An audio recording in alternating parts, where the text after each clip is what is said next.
بسم الله الرحمن الرحيم. الرحمن علم القرآن، خلق الإنسان، علمه البيان. الشمس والقمر بحسبان، والنجم والشجر يسجدان.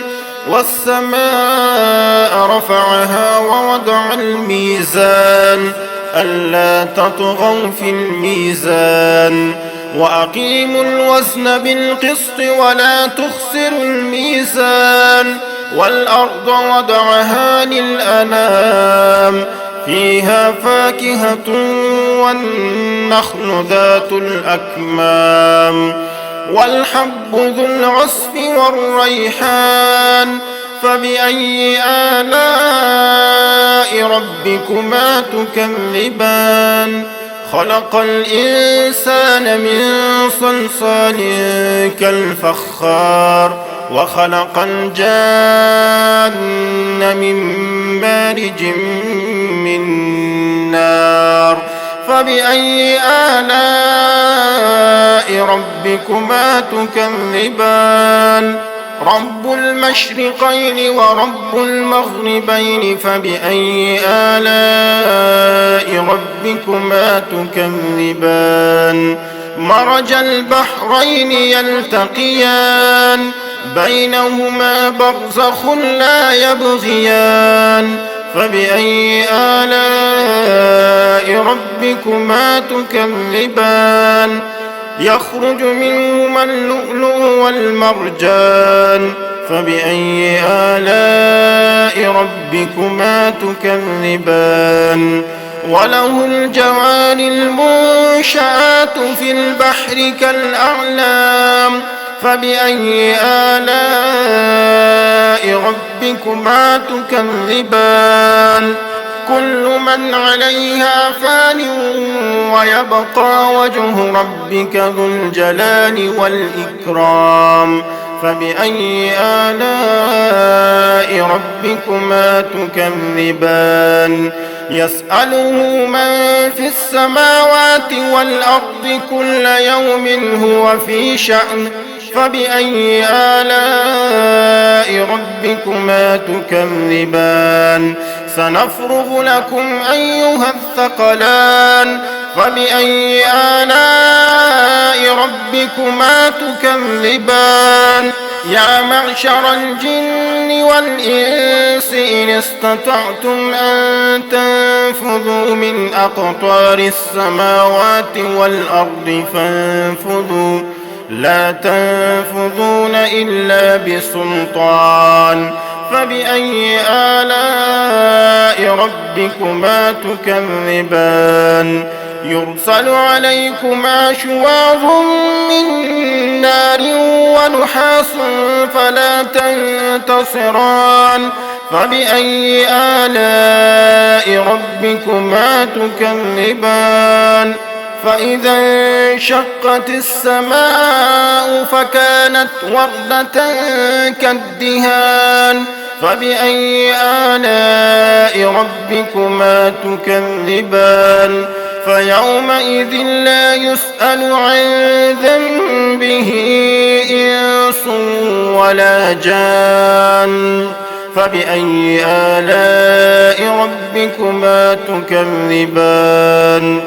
يعرف المجرمون بسيماهم فيؤخذ بالنواصي والأقدام. فبأي آلاء ربكما تكذبان؟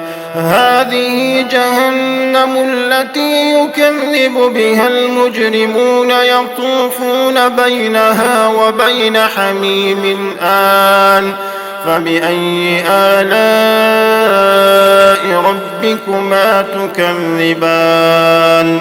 ولمن خاف مقام ربه جنتان. فبأي آلاء ربكما تكذبان؟ ذواتا أفنان. فبأي آلاء ربكما تكذبان؟ فيهما عينان تجريان فبأي آلاء ربكما تكذبان فيهما من كل فاكهة زوجان فبأي آلاء ربكما تكذبان متكئين على فرش بطائنها من استبرق وجنى الجنتين دان فبأي آلاء ربكما تكذبان فيهن قاصرات الطرف لم يطمثهن إنس قبلهم ولا جان فبأي آلاء ربكما تكذبان كأنهن الياقوت والمرجان